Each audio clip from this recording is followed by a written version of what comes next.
Shalom, salam berkat dari kami untuk pendengar sekalian. Saat ini pendengar akan diberkati dengan program Hari Ini Harinya Tuhan bagian yang ke-8. Sebuah program rohani tentang doktrin Alkitab yang menolong kita untuk semakin tertanam dalam kebenaran firman dan bertumbuh dalam kemuliaan. Bersama hambanya, Pendeta Gilbert Lumuendo, STH. Banyak orang merasa doktrin Alkitab sebagai sesuatu yang membingungkan. Tetapi tahukah saudara bahwa doktrin Alkitab intinya adalah memahami Alkitab dengan benar, dengan pemahaman yang sistematis, sehingga kita terus dapat tertanam di dalam kebenaran firman, sehingga kita terus bertumbuh di dalam kemuliaan Allah. Buka hati saudara sekalian untuk menerima berkat-berkat firman-Nya hari ini. Salah satu hal yang sangat menentukan kebahagiaan dan sukacita kita adalah kemampuan kita untuk menahan diri. Tahukah saudara, banyak dosa yang terjadi, banyak kegagalan yang terjadi, bahkan banyak kehancuran yang terjadi dalam hidup kita karena kita gagal untuk menahan diri. Dengan lain kata, asal saja kita mau dan asal saja kita belajar untuk menahan diri dalam banyak hal, maka hidup kita akan melihat begitu banyak berkat dan sukacita yang Tuhan berikan buat kita. Kalau kita bicara tentang menahan diri, dalam hal apa kita harus menahan diri? Yang pertama saya pelajari, kita harus menahan diri dari segala pikiran-pikiran negatif. Karena tanpa kita sadari, pikiran-pikiran negatif itu selalu mau hadir dalam kehidupan kita. Karena kita tahu bahwa iblis itu pendakwah, iblis itu penjajah. Dia gak peduli kita masuk Kristen, dia gak peduli kita melayani, dia gak peduli kita penuh dengan Roh Kudus. Selama dia berhasil menaruh pikiran-pikiran negatif dalam hidup kita, maka kita akan selalu merasa kecewa, kita akan selalu merasa gagal, kita akan selalu mudah marah. Kenapa? Karena kalau kita punya pikiran-pikiran negatif, maka iman tidak akan bangkit dalam hidup kita. Kalau kita punya pikiran-pikiran negatif, kita nggak akan sensitif terhadap suara Roh Kudus. Makanya sebagai hamba Allah, saya hanya mau ingatkan buat saudara, belajar menahan diri dari segala pikiran-pikiran negatif. Kalau ada pikiran-pikiran negatif, jangan di-entertain, jangan diikuti, tapi tolak dalam nama Yesus. Apa yang benar, apa yang mulia, apa yang sedap didengar, itu yang harus saya pikirkan. Nah, saya pelajari, kita juga harus menahan diri untuk tidak membalas yang jahat dengan yang jahat. Karena secara manusia kita tuh kalau menghadapi hal-hal yang nyakitin, kita pasti ada naluri untuk membalas. Nah, kita harus belajar untuk menahan diri. Oke, manusia boleh mereka-rekakan yang jahat tentang saya, Allah saya mereka-rekakannya untuk kebaikan. Nah, itu kita harus menahan diri, karena kita tahu bahwa Allah turut bekerja dalam segala perkara untuk mendatangkan kebaikan bagi setiap orang yang mengasihi Dia. Haleluya. Dan yang ketiga saya pelajari, kita juga harus menahan diri dari segala tawaran-tawaran dunia. Karena saudaraku yang kasih dalam Tuhan, tawaran-tawaran dunia ini seringkali kelihatannya begitu manis. Tawaran-tawaran dunia ini kelihatannya seringkali begitu menyenangkan. Tawaran-tawaran dunia ini kelihatannya seringkali begitu indah, tetapi ujung-ujungnya menjebak. Makanya sebagai hamba Allah, saya hanya mau ingatkan buat saudara, kita juga harus belajar menahan diri. Bukan hanya dari segala pikiran-pikiran negatif, bukan hanya untuk tidak membalas yang jahat dengan yang jahat, tetapi juga untuk dapat menolak segala tawaran-tawaran dunia. Dan yang keempat, kita juga perlu menahan diri untuk tidak bersungut-sungut. Karena ketika kita menghadapi kenyataan yang tidak seperti yang kita harapkan, maka naluri manusia kita selalu akan cenderung membawa kita untuk bersungut-sungut. Tapi makin kita bersungut-sungut, sebetulnya kita makin jauh dari Tuhan. Makin kita bersungut-sungut, kita makin kehilangan damai dan sukacita. Makin kita bersungut-sungut, makin kita kehilangan tuntunan Roh Kudus dalam hidup kita. Karena kita harus belajar menahan diri. Waktu situasi tidak seperti yang kita harapkan, latih diri kita untuk tetap bersyukur kepada Tuhan. Karena di dalam syukur kepada Tuhan ada kekuatan yang baru. Haleluya. Selamat datang dalam program kita hari ini, Harinya Tuhan. Sebuah program rohani yang kembali mengingatkan kepada kita betapa pentingnya kita menjadikan firman Tuhan sebagai dasar keseharian hidup kita. Karena selama kita menjadikan firman Tuhan sebagai dasar dalam keseharian hidup kita, langkah-langkah ke depan kita penuh dengan kepastian, kemenangan, berkat mujizat dan perkara-perkara besar. Haleluya. Dan dalam program ini kita sedang membahas tentang menahan diri. Karena saya pelajari salah satu kunci untuk keberhasilan, untuk sukses, untuk kebahagiaan, dan untuk kedekatan kita dengan Tuhan, yaitu kita harus belajar menahan diri dari segala hal yang jahat.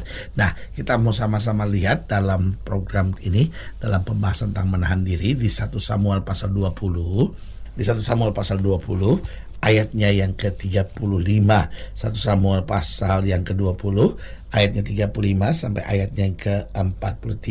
1 Samuel 20 ayat 35 sampai 43. Demikianlah firman Tuhan. Pada waktu pagi, keluarlah Yonatan ke padang bersama-sama seorang budak kecil sesuai dengan janjinya kepada Daud. Berkatalah ia kepada budaknya, larilah, carilah anak-anak panah yang kupanahkan. Baru saja budak itu berlari, maka Yonatan melepaskan sebatang anak panah lewat kepala budak itu. Ketika budak itu sampai ke tempat yang letaknya anak panah yang dilepaskan Yonatan itu, maka bersulah Yonatan dari belakang budak itu, katanya, bukankah anak panah itu lebih ke sana? Kemudian berserulah Yonatan dari belakang budak itu, ayo cepat, jangan berdiri saja. Lalu budak Yonatan memungut anak panah itu dan kembali kepada tuannya. Tetapi budak itu tidak tahu apa-apa, hanya Yonatan dan Daud lah yang mengetahui hal itu. Sesudah itu Yonatan memberikan senjatanya kepada budak yang menyertainya dan berkata kepadanya, pergilah, bawalah ke kota. Maka pulanglah budak itu, lalu tampillah Daud dari sebelah bukit batu. Ia sujud dengan mukanya ke tanah dan menyembah 3 kali. Mereka bercium-ciuman dan bertangis-tangisan. Akhirnya Daud dapat menahan diri. Dia tidak larut dalam kesedihan, dia tidak larut dalam kepahitan, dia tidak larut dalam kebencian, tetapi dia dapat menahan diri. Kemudian berkatalah Yonatan kepada Daud, pergilah dengan selamat. Bukankah kita berdua telah bersumpah demi nama Tuhan demikian, bahwa Tuhan akan ada di antara aku dan engkau serta di antara keturunanku dan keturunanmu sampai selama-lamanya. Setelah itu bangunlah Daud dan pergi, dan Yonatan pun pulang ke kota. Nah, saudaraku yang kasih dalam Tuhan, Daud berhasil menahan dirinya untuk tetap berjalan dalam kehendak Tuhan. Nah, saya pelajari di area ini, di bagian ini, banyak orang Kristen jatuh bangun. Dia cinta Tuhan, tetapi gagal untuk menahan diri dengan sungguh-sungguh. Nah, saudaraku yang kasih dalam Tuhan, saya pelajari Daud berhasil menahan diri karena beberapa hal penting. Yang pertama, karena dia memandang kasih setia Tuhan lebih daripada kesalahan manusia. Karena itu dia yakin betul kalimat Yonatan yang berkata, pergilah dengan selamat, bukankah kita berdua telah bersumpah demi nama Tuhan, bahwa Tuhan akan ada di antara aku dan engkau serta di antara keturunanku dan keturunanmu sampai selama-lamanya. Nah, dia hanya memandang kasih setia Tuhan ini, bahwa Tuhan akan ada di antaraku, sehingga udahlah orang merancangkan yang jahat, sudahlah orang mau berbuat apapun, tetapi selama Tuhan besertaku, aku aman, aku tenang, aku bahagia. Karena itu meskipun dia sempat bertangis-tangisan dengan Yonatan, tapi kemudian dia menguasai diri. Dia tahu betul kalau dia pandang salah orang, dia pandang hal-hal yang menyakitkan, maka dia gak akan maju-maju. Karena dia belajar memandang kasih setia Tuhan lebih daripada kesalahan manusia. Saudaraku yang kasih dalam Tuhan, masa saudara mau terus mikirin mertua saudara nyakitin saudara? Masa saudara mau pikirin terus menantu saudara yang telah mengecewakan saudara? Masa saudara mau pikir terus tentang orang tua saudara yang telah menghancurkan masa muda saudara dan masa depan hidup saudara?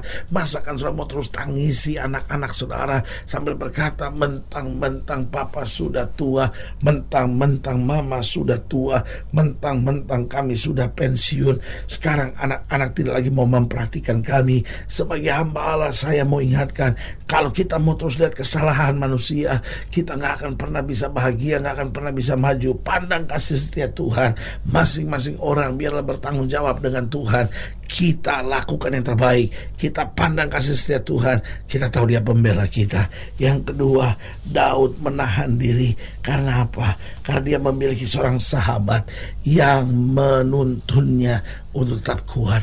Ketika dia mulai goyah, ketika dia mulai lemah, dia bicara dengan Yonatan dan Yonatan support, Yonatan memberi kekuatan, menuntun. Itu berarti kalau kita cari sahabat yang betul, yang rohaninya baik. Tetapi sebaliknya, kalau kita menjadi sahabat buat orang lain, biar kita juga menuntun orang itu untuk lebih maju dalam imannya kepada Tuhan. Yang ketiga, saya pelajari Daud berhasil menahan diri. Kenapa? Karena karakternya telah disucikan oleh Tuhan. Tuhan telah membinanya terlebih dahulu. Tuhan telah memprosesnya terlebih dahulu. Selama dia ada di padang gurun bersama dengan kambing domba, di situ Tuhan melatihnya untuk memiliki karakter yang disucikan. Saudaraku yang kasih dalam Tuhan, secara manusia Daud susah menahan diri. Kenapa? Karena dia seorang pejuang. Dia berhasil mengalahkan setiap musuh. Tapi saudaraku yang kasih dalam Tuhan, ketika Tuhan telah menyucikan karakternya, kita semua dapat berkata seperti Paulus, aku hidup, namun bukan lagi aku yang hidup, tetapi Kristus yang ada di dalam aku. Haleluya. Dan yang keempat, saya pelajari Daud berhasil menahan diri. Yang pertama, karena dia memandang kasih setia Tuhan lebih daripada kesalahan manusia. Yang kedua, karena dia memiliki seorang sahabat yang senantiasa menuntunnya untuk tetap kuat. Yang ketiga, karena karakternya telah disucikan oleh Tuhan. Dan yang keempat, karena dia memiliki iman yang tangguh di dalam kebenaran. Saudaraku yang kasih dalam Tuhan, iman kita menentukan kemampuan kita untuk menahan diri.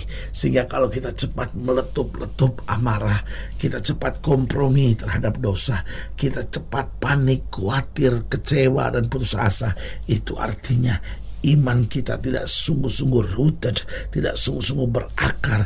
Iman kita cuma nempel, dan ketika copot, wah, ribut. Saudara-saudara, sebagai hamba Allah, saya mau ingatkan, ayo kita punya iman yang tangguh dalam kebenaran, benar-benar berakar sepenuhnya, sehingga mau ada tantangan bagaimanapun, kita berkata, Tuhan, aku belajar menguasai diri, aku belajar menahan diri, sehingga apa yang Tuhan perintahkan saja, itu yang saya mau kerjakan dalam hidup ini. Haleluya. Saudara yang kasih dalam Tuhan, jika saudara yang lain lebih jauh, hubungi kami melalui telepon, hubungi kami melalui surat, kunjungi website kami, karena kami ada untuk membawa Bapak Ibu saudara senantiasa lebih dekat pada Tuhan dan mengalami kasih kuasa mujizat yang luar biasa. Secara khusus melalui program ini juga saya mau berdoa buat setiap saudara yang sakit, setiap saudara yang berbeban berat, karena saya percaya bahwa bagi Allah tidak ada perkara yang mustahil. Dan saudara-saudara yang didoakan secara khusus, boleh taruh tangan kanan sudah di dada, dan kita akan berdoa. Mari kita berdoa. Bapa, dalam nama Yesus, hamba doa buat yang sakit, hamba doa buat yang berbeban berat, hamba doa untuk setiap mereka yang sedang menghadapi masa-masa yang sukar, karena hamba percaya bahwa bagi Allah tidak ada perkara yang mustahil. Bapa, hamba berdoa di dalam nama Yesus, Tuhan jamah yang sakit, Tuhan sembuhkan, yang lemah Tuhan kuatkan, yang susah Tuhan hiburkan, yang jatuh Tuhan angkat, sehingga hari-hari penuh kemenangan boleh berlaku. Di dalam nama Yesus kami berdoa. Haleluya. Amin, amin. Saudara yang kasih dalam Tuhan, kita sudah doa. Ini saatnya kita belajar menahan diri dari segala pikiran negatif. Mari kita menahan diri untuk tidak balas yang jahat dengan yang jahat. Kita menahan diri dari segala tawaran dunia, dan akhirnya kita menahan diri untuk tidak bersungut-sungut, tapi bersuka cita dalam segala perkara. Doa saya menyertai saudara. Sampai berjumpa pada program berikut, dan jangan lupa jadikan hari ini hari yang Tuhan. Haleluya.